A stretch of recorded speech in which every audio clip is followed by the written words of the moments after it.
This is a beautiful and wonderful country, or maybe I should say it was, before it was taken over by murderers, liars, and thieves. Yes, we do have a crime problem, and our biggest crime problems are the people running this government. Strong language? Yes, and I'm prepared to back it up with proof. Right now, though, I want to take a little time to explain who I am, why I made this tape, and why you need to see it. My name is Linda Thompson. I'm chairman of the American Justice Federation. I'm a U.S. Army veteran, and when I was in the Army from 1974 to 1978, I worked first in the Military History Detachment, and then for the Commanding General of Allied Forces Central Europe at NATO headquarters. In that capacity, I revised the NATO War Plans manuals. I also served in the Army Reserve afterwards as a training assistant until 1985. During that time, I was a secretary, a homemaker, and mother of 3 boys. I'm an attorney. I have a doctorate in law and a few other degrees of relative insignificance. I'm married to Al, who is a man of the highest character, other than his mom and dad, I've ever had the honor to know. We have 3 sons, and we live in a nice, fairly ordinary home outside of Indianapolis. Al is the president of American Justice Federation, an engineer in charge of our AEN radio and computer news networks. As an attorney, I took a special interest in cases where government agents abused their positions of trust. In fact, the main reason I went to law school was because I wanted to make a lasting contribution to preserving this great country. I believed then, though I don't now, that I could best do this through the courts. I started American Justice Federation because I had seen so many people who were forced to simply surrender their dignity and resign themselves to the fact that the humiliation and injury they suffered at the hands of the government would simply go unpunished. Beat my child to death. They beat him to death like a dog. Just like a dog. They beat him to death. They beat up his head. I believed then, and again I don't now, that if a few people here were to fight back through the courts, the abuse would stop, or at least be slowed down. In 1987, Al and I began a computer bulletin board service, networking it with other computers across the country. In 1991, we decided to focus the efforts of the network on linking people across the country to share information that was not being reported on the national news. I began to realize that the media was intentionally not covering these stories, and I soon realized that cases where people were savagely beaten, shot, or killed by federal law enforcement and local police were not isolated events. We just weren't being told about them. In Idaho, in August 1992, government agents killed Randy Weaver's only son, 14-year-old Sammy Weaver, and Randy's wife, Vicki. An FBI sniper from the FBI hostage response team in Washington, D.C., appropriately called the HRT, or HURT team, blew the side of Vicki Weaver's head off as she stood holding her 10-month-old daughter, Elishaba, in her arms in the doorway of her own home. The media was kept 2 miles away as all this was going on. U.S. Marshals had set Weaver up, trying to put pressure on him to become an informant for them. 6 U.S. Marshals had traveled all the way from Boston to Idaho and kept Weaver and his family under surveillance, spying on them with cameras for 18 months, filming their every move. Finally, becoming bored, these U.S. Marshals provoked a confrontation by throwing rocks at the house to attract the Weaver's dogs. Kevin Harris and Sammy Weaver, believing they were chasing the Weaver's dog Yeller on the scent of a deer, ran out into a roadway and were confronted by a gunman in camouflage fatigues. The gunman shot the dog. Agents hiding in the woods began firing, hitting their own agent and killing Sammy. As Randy went to check on Sammy's body in the shed later, a sniper fired on him. His wife ran to the doorway of their home holding their baby, calling, "What's happened? What's wrong?" As the sniper's bullet tore off the side of her face, she slumped to her knees and bent over dead in the doorway, shielding her baby even in her death. The governor of Idaho declared martial law, all for one man who'd never bothered anyone. An entire road was built from the highway up the mountain to Weaver's home so that tanks and over 1,000 government agents dressed in full military battle gear could be assembled around Weaver's house. ATF agents with machine guns were posted in the roadways to keep the neighbors back. This was in Idaho, in the United States of America, my country, in 1992. I vowed then that I would personally make it my responsibility to expose the truth to America. On February 28, 1993, the federal government attacked the Branch Davidians in Waco.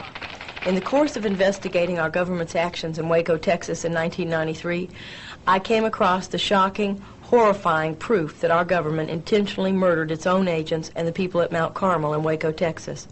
Over the next year, I gathered more information about Waco and made a detailed documentary and a tape about the children who were killed in Waco. If you haven't seen these 3 tapes, I urge you to do so.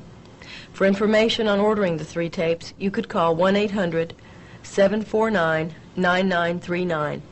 You will see indisputable proof that our government murdered not only its own agents, but 96 people in Waco, Texas, 25 of them children, 17 of them under the age of 5. On April 19, 1993, in perhaps the most publicly televised, outrageous, and inhuman atrocity in the history of this country, government agents rammed tanks through a church home and used poisonous chemicals on 71 men and women and 25 children, 17 of them under the age of 5, in spectacular color before our eyes, burning them to the ground in Waco, Texas, while government agents and the media parroted lies intended to convince the world that somehow these people were meeting a fitting end, yet none of them had committed any crimes. This isn't the justice for all that we grew up hearing about. What happened? What has gone so very wrong? How do we put it right? As I began searching for the answers to those questions, it became clear to me that these pockets of brutality and corruption are merely symptoms of a larger, far more pervasive evil that is now literally controlling this country. This is the New World Order plan, and the scenes you've just seen and the scenes you're about to see are all about the New World Order, and they are why I am doing what I'm doing now and why I won't stop, and why you must listen and why you must know what really is going on in this country. Find out who these people are, what their plan is, and how they got so much power over us. Find out what's going to happen so you can help stop the New World Order.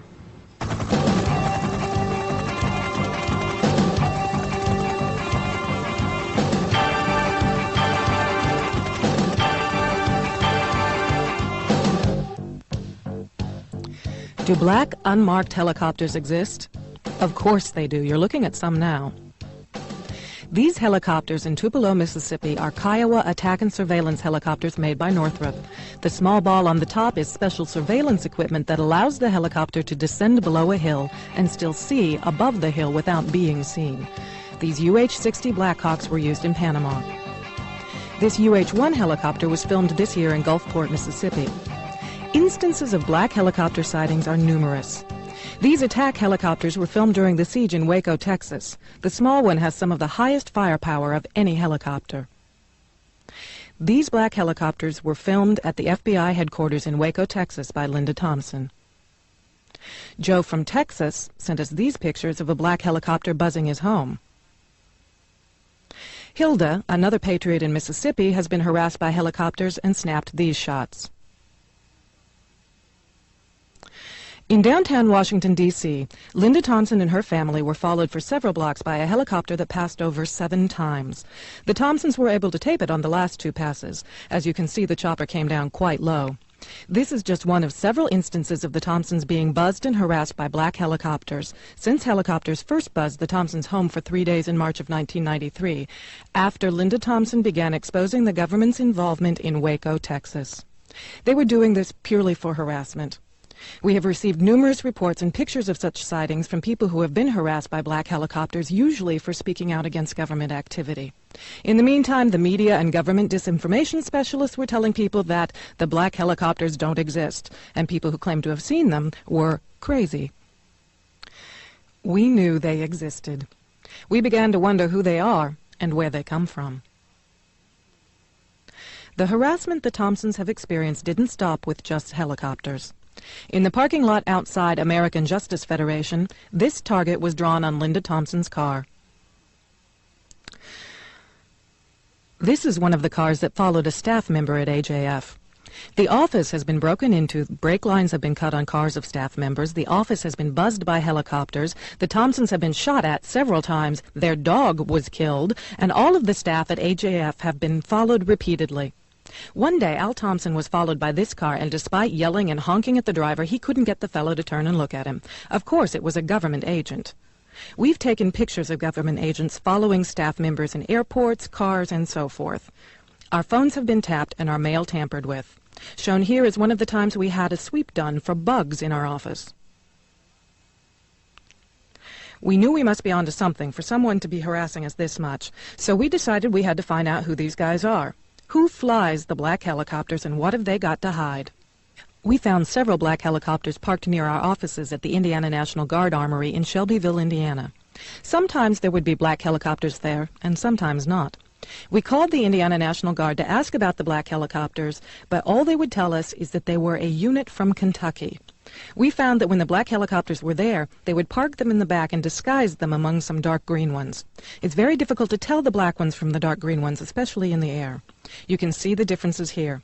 Here's a green one shown in the background with a black one in the front. Now here's a small black one in the front and a dark green one in the back. We clearly were having no problem finding these helicopters in the air and on the ground.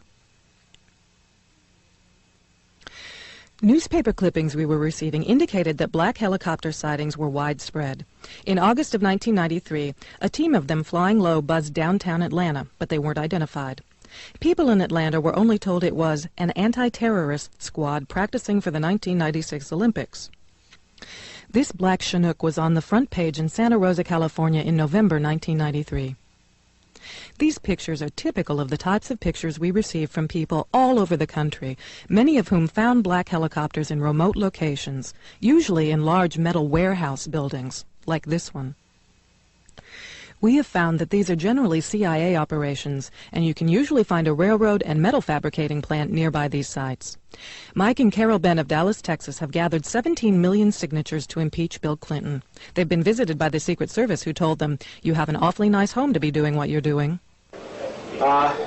Just shortly before complete daylight on the morning of January 11, 1994, I was jerked out of bed, completely brought awake by a tremendous noise coming down over our home of the military helicopters. And I pulled down the shades and looked out the window, and all I saw was this heavy blanket of fog rolling over the neighborhood, and I couldn't really see it, but I could hear it. And then I heard it move away from over top of our house, across the street, and down. And then I heard it go away. So being dazed from being sound asleep that early in the morning and being jerked out of bed, awake by that noise, I thought, well, maybe the fog has echoed the noise somehow and it's thousands of feet in the air or something, I don't know. So I just went back to bed, looked at the clock when I laid back down, and it was like 6:45. And 15 minutes later, I was jerked back out of bed by the noise of fire engines coming down the street.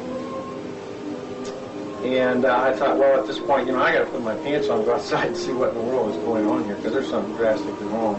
By the time I got outside, it was completely daylight. About 89% of the fog had lifted. They were running hoses over the house and into the house, and the people were running out. The child that was in the house was running out. Found out later that the mother had already left and was coming back to pick up this child a little bit later.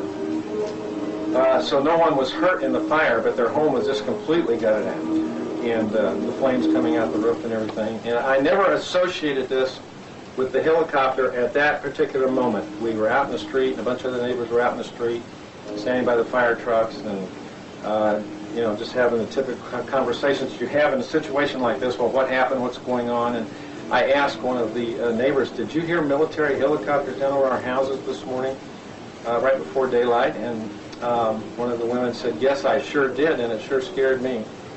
And I thought, well, gee, that's incredible. So it's not something I was just imagining. The day went on, and within an hour, I wasn't really watching this as a problem with the federal government at this time. So we went on with our daily activity of packing mail here and handling the phone calls and talking to radio stations and on and on and on. We noticed that 6 or 8 white plain cars, like medium-sized Chevrolets, drove up in the neighborhood. Men are getting out in suits with cellular phones to their ears. So we went on with the day's activity. At 6:30 that night, I was up at 7-Eleven on Tuesday evening now, on the 11th. One of our other neighbors across the street was there, and while we were in line, I said, "Isn't it terrible what happened this morning with the fire?" And he says, yeah, and he says, when I got home from work at 4:30, he says, I went down there and the fire marshal didn't know what had caused the fire, but he says, one of the guys, the insurance people, now we're talking about these people in the gray suits with the cellular phones, walked up to him and the clipboards and said that the fire started by lightning. And he said, I thought that was kind of funny because there was no rain or lightning this morning. And I says, well, there sure wasn't any rain or lightning this morning. That house couldn't have been hit by lightning. And all of a sudden, a little alarm started going off in my head that we had a real problem here. And obviously, that was meant for us.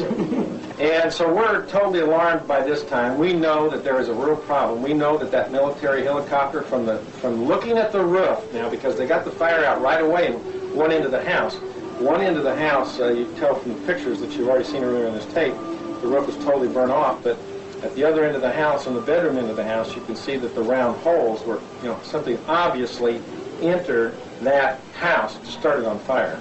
And there's just no question about it. We've seen the beginning of this video. That was a segment of home video from Mike, so we couldn't do anything with the soundtrack you just heard, but we think you'll find these pictures very convincing. As you can see with the aerial on the roof, it'd be impossible for this house to be hit by lightning without burning the ground wires to that aerial. I don't know if we can see the ground wires, test the aerial or not. I'll get in as close as I can. There you go. There's a ground wire running down the side of that pole. And that would definitely be burned in half if the house were hit by enough lightning to start it on fire as bad as this, with holes in the roof and everything. And we can see that that's not so. And of course, the way it's burnt out right here in this area is the kitchen area of the house, and then back here to the left is the garage area of the home.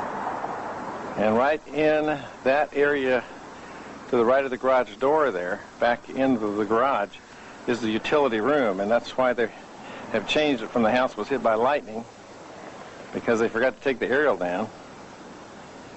But they're saying that the fire was started by the hot water heater. This is the room where the water heater was located. There is no damage whatsoever to any of the walls or the inside studs. There's no scorching of any of the floors or walls. Even the roof has no damage from the water heater. No damage to the roof could have come from this room. Going to the outside rooms, there's very little damage to those rooms as well. The fire in this house could not have started with the water heater. So Mike checked the electrical system to see if the fire could have been started by an electrical fire, or a lightning strike, as the inspector originally claimed.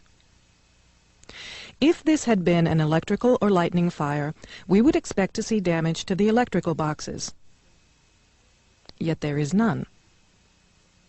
In fact, there is no damage to any of the interior walls, as there would have been with an electrical fire.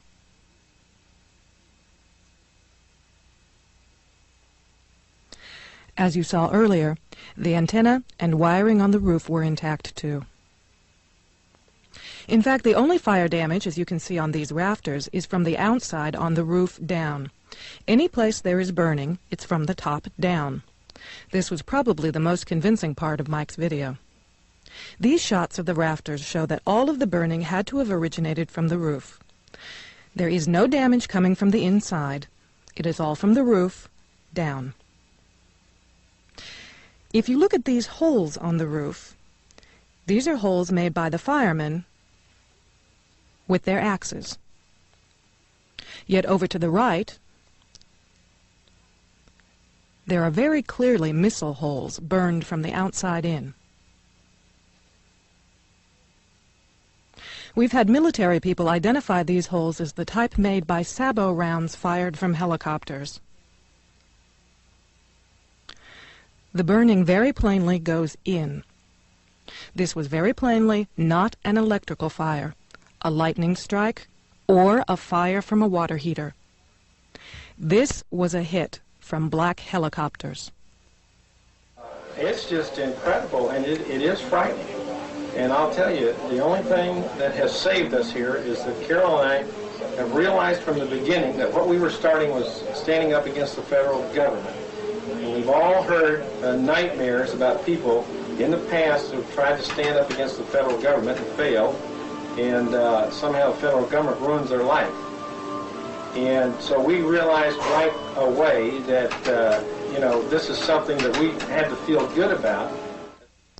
The date indicator on Mike's video is wrong. That attack occurred in January of 1994 and was a powerful motivator to find out who these guys are. We found them at Fort Campbell, Kentucky. This is concertina wire surrounding the perimeter outside their headquarters, marked by a sign that has the Army Special Operations Group symbol on the left and the 101st Airborne Eagle on the right. This is their headquarters. It is the 160th Special Operations Aviation Regiment at Fort Campbell, Kentucky, often called Task Force 160, or the Night Stalkers. Their chain of command goes up to the Army Special Operations Group commander. They have 600 various types of helicopters at Fort Campbell and keep 300 of them outside at a time. More of their helicopters are located throughout the country. This group is often referred to as Delta Force, but the truth is there is no one Delta Force. Task forces are formed from members of special forces such as the 10th Mountain Division or the 75th Rangers out of Fort Benning, Georgia, or from members of law enforcement such as the ATF, DEA, FBI, IRS, CIA, or other government agencies and even private corporations. The members of the task forces often receive fake orders, so their own units do not know they are participating in a Task Force 160 mission. Task Force 160 members are Special Operations Group leaders in these task forces, and the helicopters are flown by pilots from the 160th. The 160th practices urban combat or domestic support operations that consist of dropping members of these task forces into cities. As the parachutists are dropped into the city, the helicopters provide a diversion by firing down on civilian targets. The members of these task forces are given special training along with fake identification. They are dropped into a city where they get jobs, map the city, population centers, police and fire departments, then later they conduct a mock takeover of the city. These camouflaged C-5A cargo planes were at Fort Campbell. 3 stories tall, they can move large numbers of troops and equipment and are usually seen wherever the black helicopters are sent for an operation. In Waco, at the same building where FBI headquarters was located and where black helicopters were parked during the Waco siege, Chrysler Technologies paints these very same C-5As. Some are painted a camouflage color, some plain gray, some with a red, green, and gray color scheme, similar to the Arizona National Guard, and some with the red and green FEMA colors. There's obviously a connection between private defense contractors, federal law enforcement, and military special operations groups, which was well established during the siege in Waco and becomes more clear as we see how these groups play a role in the New World Order. In this 1993 Army Field Manual 100-20, Special Operations Forces are particularly well suited to domestic support missions. Domestic means they are to be used on us here in the United States. They are under the U.S. Special Operations and Special Operations Integration Command. They also have a Civil Affairs sister unit at Fort Bragg, North Carolina. Civil Affairs units are propaganda units. Waco was one such domestic support operation involving local and federal law enforcement and military, as shown in the ATF final report. On pages 73 and 78, you can see that the raid was planned by Special Forces from Fort Bragg. The main ATF planner, Bill Buford, was former Special Forces. The raid on Waco was conducted as a military assault, and in our Waco tapes you will plainly see that military Special Forces were in Waco the day Mount Carmel was burned down. Last, the 2 evaluators, Rod Pascal and Wayne Ishimoto, were both retired Delta Force commanders. Remember, Delta Force is another name for Task Force 160. Here we see another example of training for a domestic support operation, as a military unit on maneuvers at Fort Polk, Louisiana, is trained in house-to-house search and seizures and forcible entry as reported in Soldiers magazine. Fort Polk, Louisiana is now a joint UN training center, and even the U.S. Marshal Service in Pineville is training marshals to be employed all over the world. This is the look of our future law enforcement, as UN troops from all countries practice house-to-house searches and seizures on us. Sound paranoid? Take a look at this National Institute of Justice bulletin that speaks of a multi-jurisdictional task force unit and blatantly brags that asset seizures ensures the financial viability of these task forces. Examine newspaper articles and you'll see plenty of proof of these multi-jurisdictional task forces breaking into homes without warrants as they did in Puerto Rico last year, all supposedly in the name of the war on drugs. These multi-jurisdictional task forces comprised of state and federal law enforcement and military units rousted 500 people from their homes and only made 5 arrests. In 1993, government housing projects in New York, Chicago, and Boston were also subjected to these same types of warrantless searches and seizures. If a gun was found in the home, the adults were arrested and their children were put into foster homes. Whether these raids are legal or not doesn't matter when people risk losing their children if they open their mouths. At the February 18, 1994 crime briefing, Janet Reno, Lloyd Benson, Henry Cisneros, and Al Gore announced that these raids had been tests, and these warrantless raids were going to be conducted across America. Of course, our media propaganda machine will do its part. You may remember our returning hero from peacekeeping in Somalia. That is Durant holding the maroon beret, the distinctive maroon beret of the Night Stalkers. That is his airborne unit, the elite airborne unit. Durant, with his maroon beret, was from the Night Stalkers in Fort Campbell, Kentucky, Task Force 160th, the 160th Special Operations Aviation Regiment, the guys who flew the black helicopters. In this home video from Somalia, you can see what the media didn't tell you. The day before Durant was shot down, he had been a pilot of the helicopters that, as usual, created its diversion by firing down into the crowd of unarmed civilians below. Notice the cannons at the front of the helicopters firing down into the crowd below. We don't have to wonder very long why these peacekeepers, these supposed heroes, were shot down in this domestic peacekeeping operation. Special operations groups are the key to all these operations.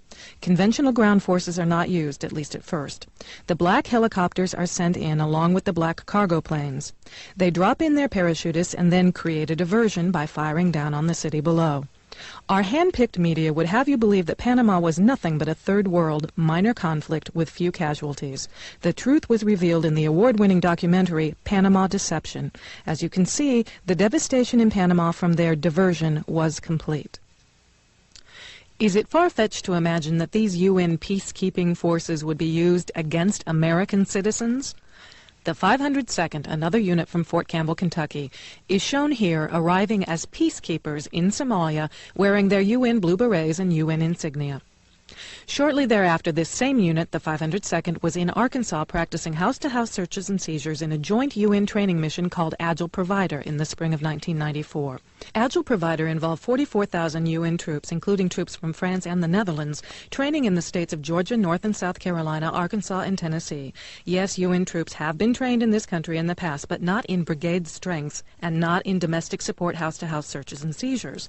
Many of our congressmen deny that UN troops are being trained in this country at all, but as you can see in these clips from Fort Chaffee, Arkansas, Germans were training here last spring. Das ist die Baracke 1660, die da. Vom Bodenzug, der Hitzschall, UN training has become so widespread that many of the newspapers around the country have had at least one such story. In Washington state, Gurkha mercenaries have trained for 3 years in a row. Gurkha mercenaries are from Nepal, which is a primitive country. Yet Gurkhas have a world-class reputation as a highly skilled, well-disciplined assassin team. Their country is densely populated. Their religions are primarily Eastern, either a form of Buddhism or Hinduism. It is this background that lends itself to the Gurkhas' single-mindedness in their tasks and training. Coming from Nepal, the Gurkhas are not accustomed to any modern conveniences, not even the basics of running water. For them, what we would consider to be deprivation is a way of life. Gurkha mercenaries are homegrown, farm boy assassins. It is an honor for them to die in combat for their country or for their religious beliefs. Nepal is not a theocracy, yet every aspect of the people's lives centers around their religious beliefs. Throughout the country, statues are erected to various gods and goddesses of these religious beliefs.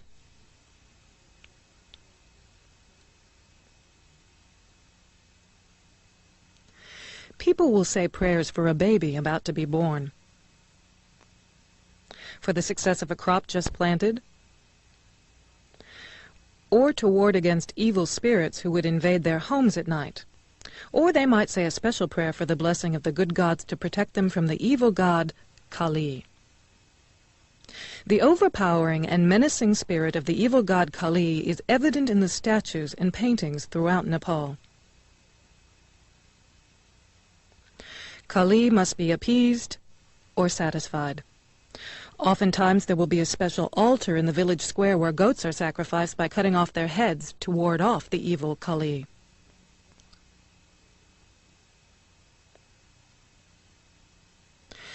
The background of these peasant Nepalese Gurkha mercenaries would be of little concern if they were not conducting joint training with our military in our country.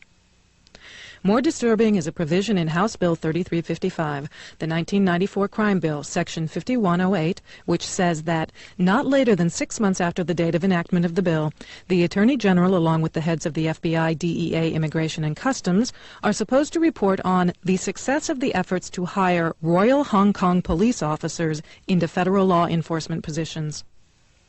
What does this have to do with the Gurkhas? In an article in UPI on February 6, 1994, 7 Gurkha soldiers were awarded Britain's Victoria Cross for service during World War II.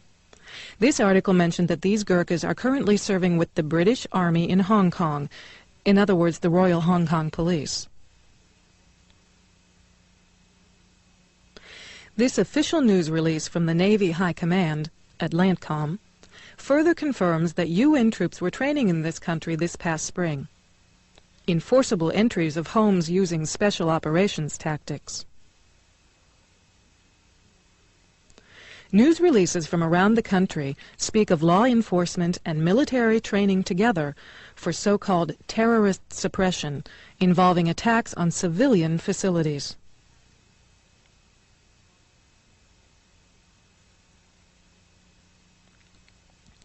Did you know that 49 of our most famous landmarks have been given to the United Nations as supposed biospheres? Yet many of these supposed biospheres are located outside military facilities and are used for covert UN military special operations training areas.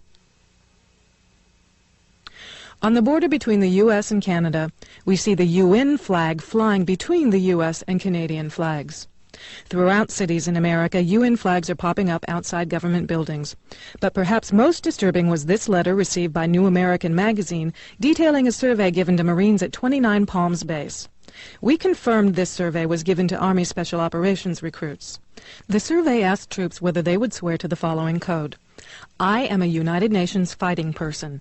I serve in the forces which maintain world peace and every nation's way of life. I am prepared to give my life in their defense. This survey also asked if these U.S. military men would fire upon U.S. citizens who refuse or resist confiscation of firearms banned by the U.S. government. The signs of the military being combined with or used as law enforcement are just about everywhere once you begin to look. We found these 2 military LCMs parked in St. Petersburg Harbor in April 1994. They are U.S. Army, parked outside of the new St. Petersburg Beach Police facility where they will patrol the waters. Did you notice the federal tax agents dressed like military patrolling the roads during the Waco siege, or the black military helicopters at each of the Indy 500 races for the past several years?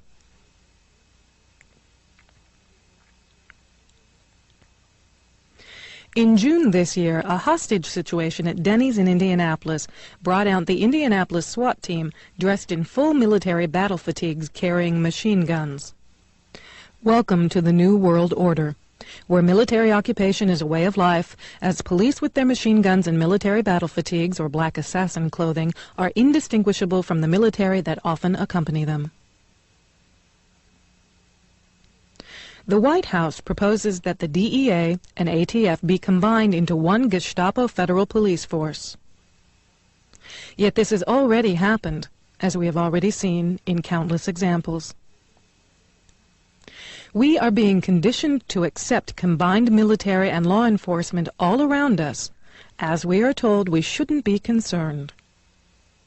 Just as people in Alaska were told not to be concerned about the unidentified black uniformed military troops with machine guns making traffic stops this year either.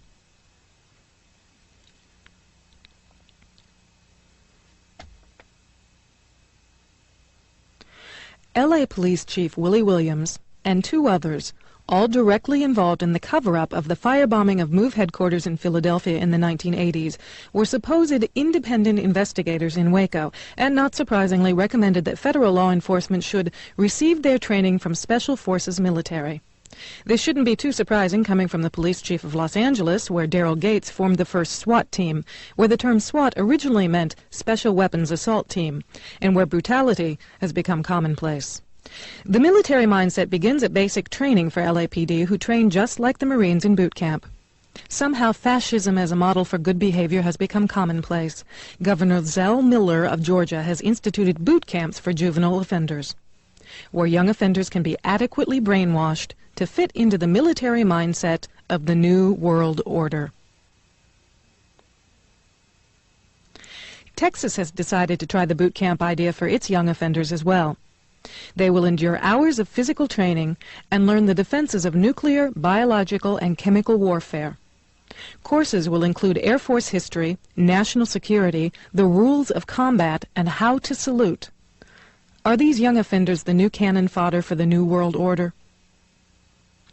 In Indiana, we found this minimum security state prison located in the middle of a U.S. Army Reserve training base, Camp Atterbury, just south of Indianapolis. These black vans at the prison drew our attention because people in Alaska had told us about dark vans driven by unidentified men in dark black uniforms, carrying machine guns, stopping people on the highways. We also found these Indiana Department of Corrections employees dressed in black uniforms who drove one of the dark vans.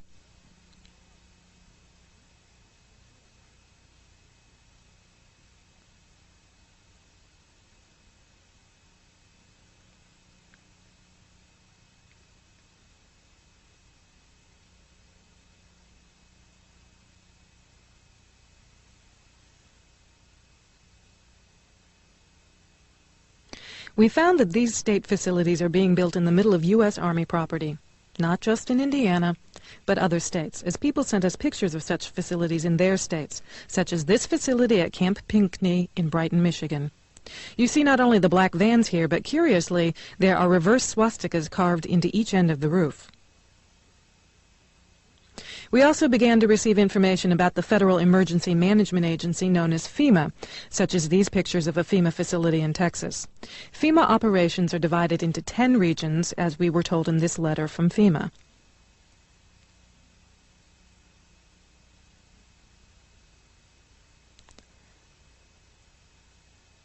The American public has been led to believe that FEMA is for disaster relief operations. Yet if we look at military manuals such as FM 4130, the U.S. Army Civil Affairs and Operations Manual, you'll find the details about who FEMA really is. The government doesn't want this information out because, as you can see, the manual says to destroy it by any means that will prevent its dissemination. The manual says that FEMA is the executive agency that serves as the point of contact for the USG for emergency management within the United States. Under Executive Order 12148 of July 20th, 1979, the President transferred all functions from the Civil Defense Civil Preparedness agencies under the Department of Defense to FEMA.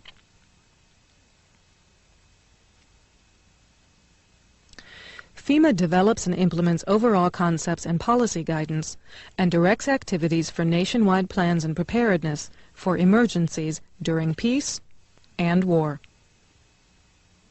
It also develops plans, systems, and capabilities for protection of the U.S. populace, government, and industry, and for stabilization of the economy in time of emergency. Again, we see from this military manual that FEMA is divided into 10 regions and is the command and control agency for all emergency planning. None of this sounds too sinister until you begin to find out what FEMA has done with 96% of their budget. FEMA has built prisons around the country, and they've also built underground facilities. It actually turns out that they are the key agency to implement a plan known as Operation Garden Plot, the plan to put American citizens in prison camps. Under Executive Order 12919, signed by Bill Clinton on June 3, 1993, presidential authority under a 1950s Defense Production Act was delegated to the Secretaries of Defense, Agriculture, Treasury, and Commerce to seize all civilian property for the government solely by declaring them necessary for national defense. It also gave the Director of FEMA the authority to implement FEMA plans during a national emergency. Most people don't realize that this country has been in a declared state of emergency since the Federal Emergency Act was enacted in 1933, which was the beginning of FEMA, and also gave presidents the authority to issue executive orders. Each president since then has issued an executive order declaring a state of national emergency. Bill Clinton has issued 3 such orders since he took office. Shown here is a FEMA facility in Denton, Texas, where you can see mile after mile of FEMA command and control trailers. These trailers are self-sustaining and contain electrical generators and communications equipment that can be moved out anywhere in the country to start a FEMA operations center.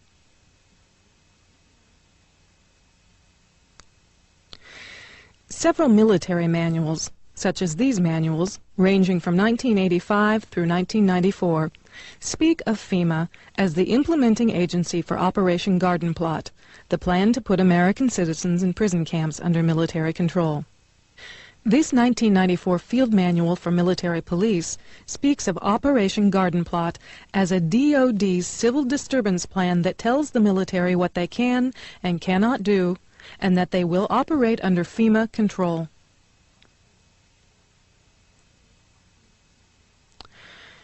This is a FEMA facility in Denton, Texas, with Region 6 plainly noted on its sign from the FEMA regional map.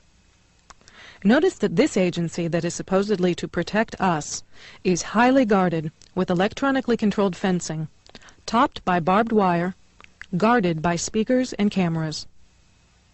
There are numerous sophisticated satellite, microwave, and radio towers inside the fencing. Much of this can be said to be needed in the case of a national disaster or emergency, but one recent communications development of interest is that all federal and state police agencies have gone to the same radio frequencies, so that we do now have a nationwide communication system among all the police agencies and FEMA. This particular FEMA facility can hold about 500 people underground. One way to determine the size of the underground facility are the vents, such as these, sticking up out of the ground for ventilation to the underground areas.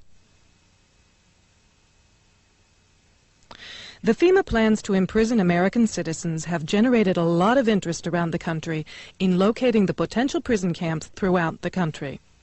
These may be facilities currently being used as prisons, such as those you saw earlier, or prisons that are being built supposedly in the name of the war on drugs, or facilities that have other uses but which could be quickly used to detain large numbers of people, such as this Amtrak facility in Beech Grove, Indiana.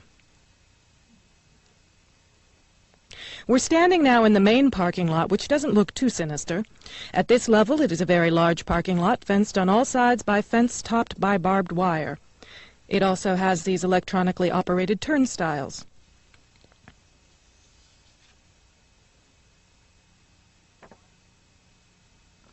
There is also a surveillance camera, just like we saw at the FEMA facility, pointing out to the parking lot, and a helicopter windsock. All of these apparent security measures are particularly unusual here, because this is a very low crime area, and this facility is nothing but an old train repair station with nothing in it worth stealing.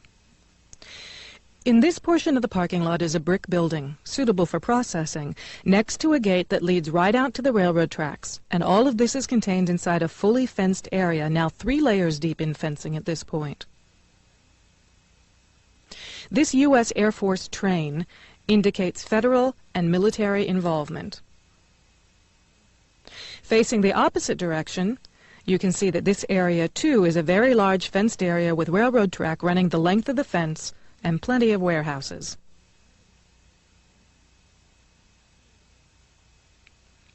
This facility was supposed to have closed in June of 1993, yet instead several $1 million in federal funds have been spent on supposed renovations over the past 2 years. Helicopter windsocks and markers are evident throughout the property. This small building is the only way into a particular fenced area. Inside this building, we see more of the motion-activated detectors, electronic turnstiles, and prison bars.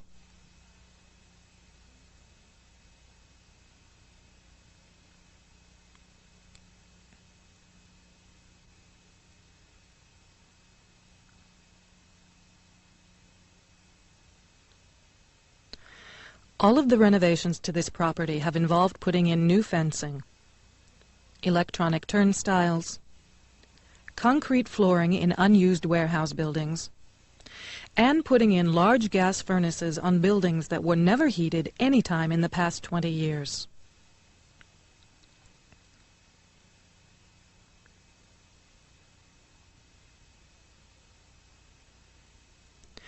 Outside this building is fencing and a cattle run section of fence, all topped by barbed wire, pointing inward, not to keep people out, but to keep people in. This was common throughout the facility, particularly the new fencing that had been erected.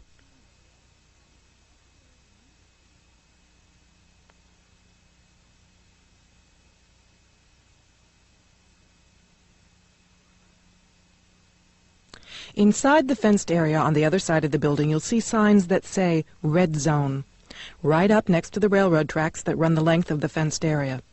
Next to the Red Zone sign, you can see closely numbered markers on the fences that are too closely spaced to be parking markers, just as if they plan to have people line up to board the trains.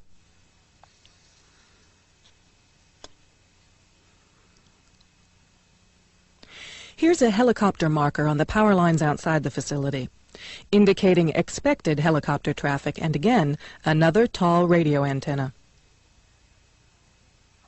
Looking around, you can get an idea of how huge this place is and how many people it could contain in its fenced-in area. In yet another fenced area, we see a large warehouse building at the end, with the electronic turnstiles in front of it. The building is one that has a new concrete floor, and its doors and windows have all been blocked. Outside, there are new gas pipes.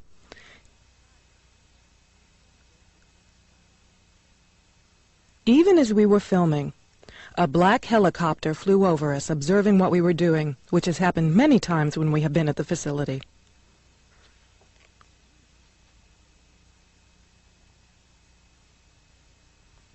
The gas lines and gas pipes at the facility run the length of the buildings.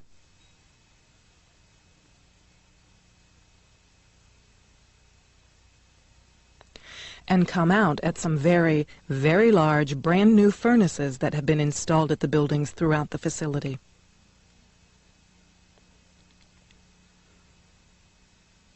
We found this crane, which has seen better days, but is plainly marked U.S. Army, in the middle of the stockyard.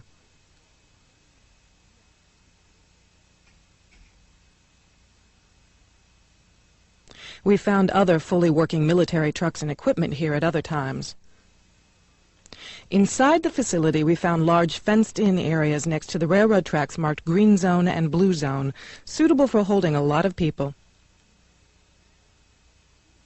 Many of the old warehouse buildings have had new concrete floors put into them. Unused sections of railroad track have been dug up and replaced, and from the supplies in the stockyards, it is obvious they will be doing even more construction and fencing.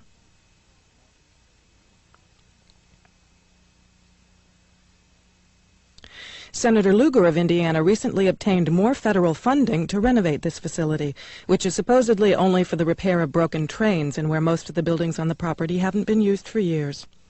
It certainly appears they are expecting more than just broken trains. This tower, overlooking the entire facility at one end of the facility along the railroad tracks, also has a radio antenna on it with a ladder up inside of it. It would make an excellent watchtower.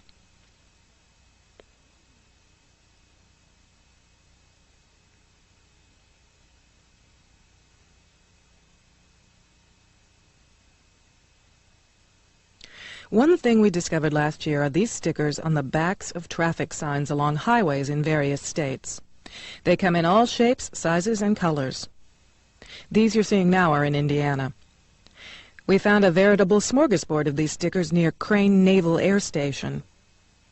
As we approached the facility, the stickers we could see were solid, and as we drove away from the facility, the stickers we could see were the same shapes and colors as those on the other side of the road, but they had holes in them.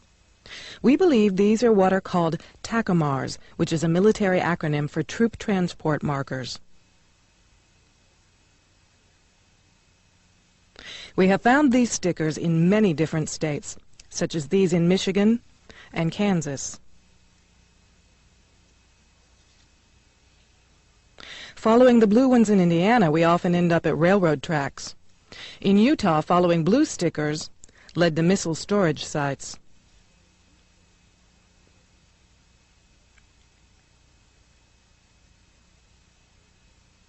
Some stickers are put up by state agencies to mark the date that a sign is installed. These are easy to distinguish from the troop movement stickers because they have a date and the name of the agency that inspected the sign or sticker. The troop movement markers do not have any markings on them.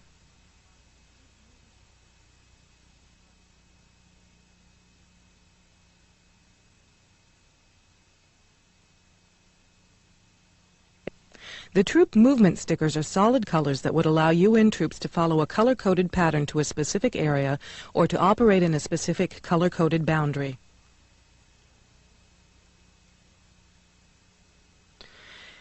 These types of markers on the ground are helicopter direction markers. These have been found in areas just prior to the troop movement stickers appearing. These are indicators that your state is being marked according to Global Positioning Satellite System grid coordinates. Bridge markers will contain elevation and positioning information, which makes it very simple to trap an entire population by blowing out bridges using these coordinates. We are being conditioned to accept increasing surveillance in all aspects of our lives. When military units were chasing Aidid in Somalia, our newspapers reported the use of high-tech helicopters and electronic cameras and devices that from space could capture the state motto on an automobile license plate as if this were just business as usual. Military equipment is being converted to law enforcement use, such as using submarine detection equipment and high-tech surveillance gear to track people. ATF has long been involved in tracking our guns. In 1992, Congress appropriated $233 million for what is being called the Intelligent Vehicle Highway System, or IVHS for short. Another $240 million was appropriated in 1993. This is the national surveillance system being set up along all the highways all across America to spy on Americans. You may doubt that this federal surveillance system is real, so we're listing the reference numbers so that you can take these numbers down to your local library and look these bills up in your own government's public records. This is the national tracking system being set up all over our country. As usual, our lame media is touting this as if it's a great thing, and the government is selling it to us as if it was for our own good. Go out right now onto the interstate and look at the extremely tall light poles. When you find one with an antenna on it like this one, look closely and you'll see it has a camera. These cameras are part of the IVHS system that is being touted as the Great Oz of travel coordination. Supposedly, your car will be able to communicate with these cameras to tell you the shortest route to travel, or how far you have left to go, which is pretty lame when you consider that AAA has been doing this for years without spying on us. More importantly, these cameras can receive and tape information from your car, such as where you are. And all these cameras feed their information back to law enforcement agencies. This light pole has two cameras on it, pointing in opposite directions. Most of these cameras are located on the interstates for now. These cameras can be used to film people's license plates and generate tickets, or communicate with computers in police cars and even monitor you from satellite. Sound far-fetched? Satellites are already being used to track 18-wheel semi-trucks. Their movements show up on a large electronic map at the trucking headquarters, or wherever they'd like it to appear for that matter. Yet, if this were merely to help facilitate the movement of truck traffic around the country, why would the trucks need this warning that lets everyone know that a satellite is tracking it? This satellite tracking technology works by reflecting information from the receiving end on the truck to the scanner in the satellite. The satellite sends out a light source, and the information on the truck is reflected back to the satellite much the same way as the scanners in your local supermarket scans a barcode on your groceries. The technology isn't limited to barcodes because we have a circuitry that is so small it can contain hundreds of pages of information in a transponder that is so small it can be injected through a hypodermic needle. Humane societies have begun using these transponders to mark animals. A scanner can scan the transponder, and whatever information is on the scanner will show up on the scanner. The media is touting these InfoPet transponders as painless and harmless, and, of course, it's a wonderful way to locate our lost pets. The truth? On July 29, 1994, a UPI article quoted ASPCA Senior Vice President Stephen Zawistowski as saying, "These chips allow us to find the people. We can prosecute them for cruelty. One of our great interests in the chip is for law enforcement purposes." Sematech makes a transponder that is 1/200th the size of a human hair. Will the national ID card requested by President Clinton actually be an implantable transponder? Sandia, a large defense electronics weapons contractor, has teamed up with Sematech. Think of the applications here. Wonder where all this spying and tracking information may go? Let's examine FinCEN, the Financial Crimes Enforcement Network, a 92-computer databank in Vienna, Virginia, that contains information about everyone in the country, from your property records, health records, tax records, criminal history, all at the fingertips of law enforcement. Did you know our money contains a cellulose strip with silver lettering on it? Can our money be scanned from a distance? Can police tell how much you have? The plan to redesign the dollar mentions cosmetic changes, but Senate Bill 2158 creates a dual-standard international and national dollar which would cause hyperinflation, bankrupting the trucking industry, as imported gas prices skyrocket, leaving us with a 7-day food supply. How long will it be before everyone has to take a national ID and stand in a federal bread line?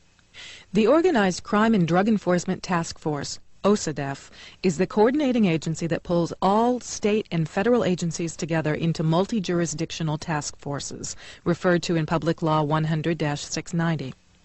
The National Federal Police Force already exists.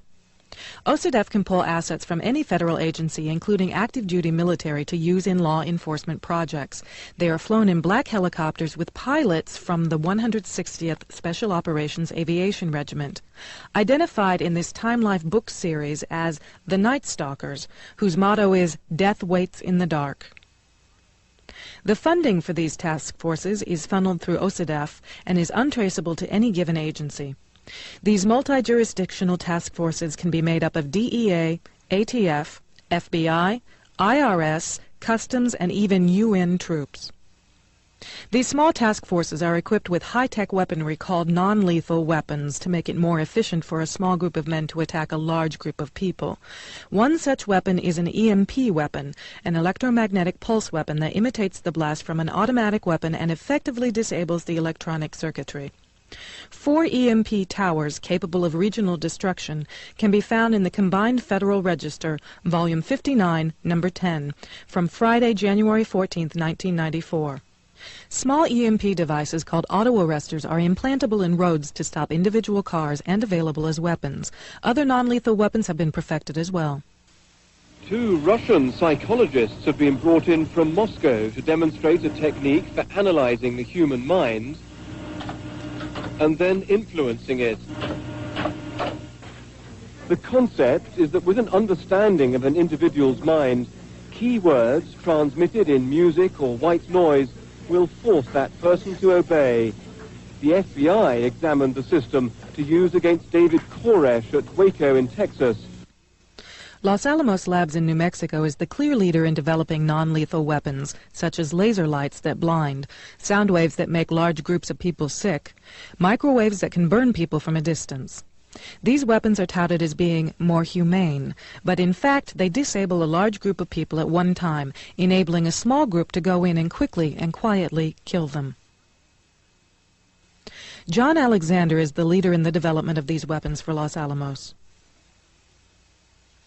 Several thousand U.S. troops are training in the U.S. this summer and fall, and if we look around us, we can see plenty of the signs and symptoms of a global takeover under the auspices of the United Nations taking place right here in our country. These trucks are Soviet trucks imported from eastern Germany, parked at a private facility in the DeSoto National Forest in Sautier, Mississippi, just outside Gulfport off Highway 59. A sign on the facility says Airmar.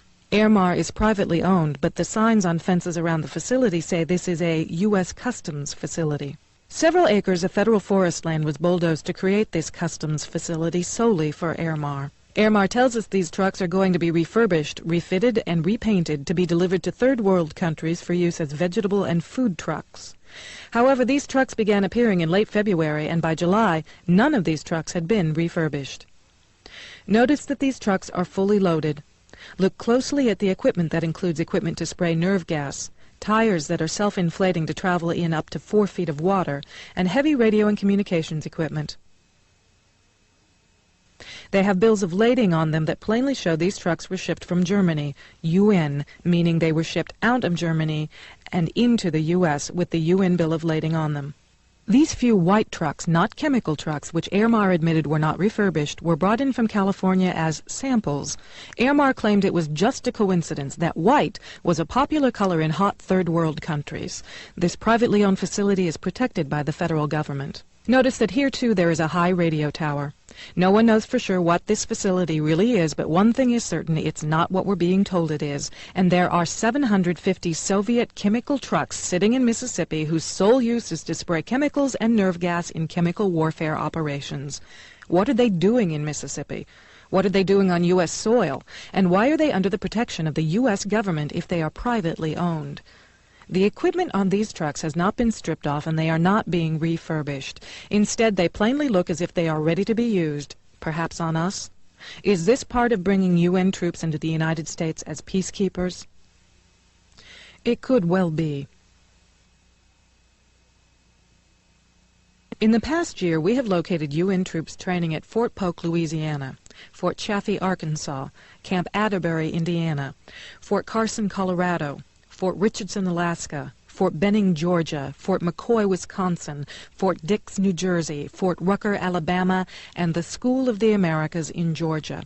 And Soviet troops are coming to this country for joint training throughout the summer and fall. Senator Sam Nunn from Georgia was quoted as saying he was certain the American public would welcome the Soviet troops as peacekeeping forces in the United States.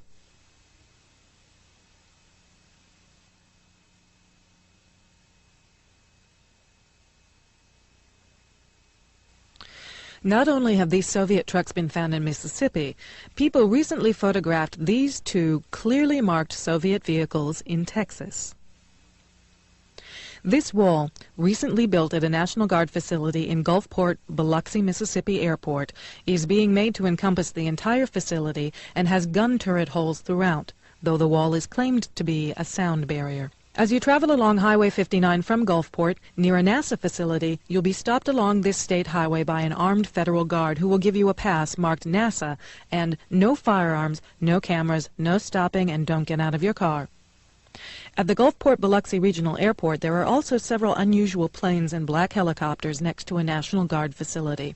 This is the same facility that has the so-called sound barrier wall.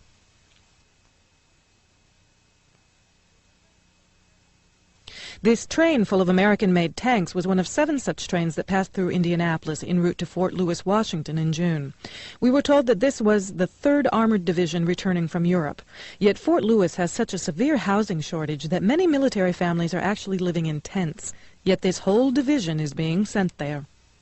3 other such trains passed through Indianapolis in early August, one heading to Fort Riley, Kansas, another to Alabama, and the 3rd to Fort Lewis, Washington. Are these tanks part of Operation Garden Plot, to be used to round us up for the slave labor camps, along with the black helicopters and federal law enforcement that look like active-duty military stationed in our roadways as they were in Waco?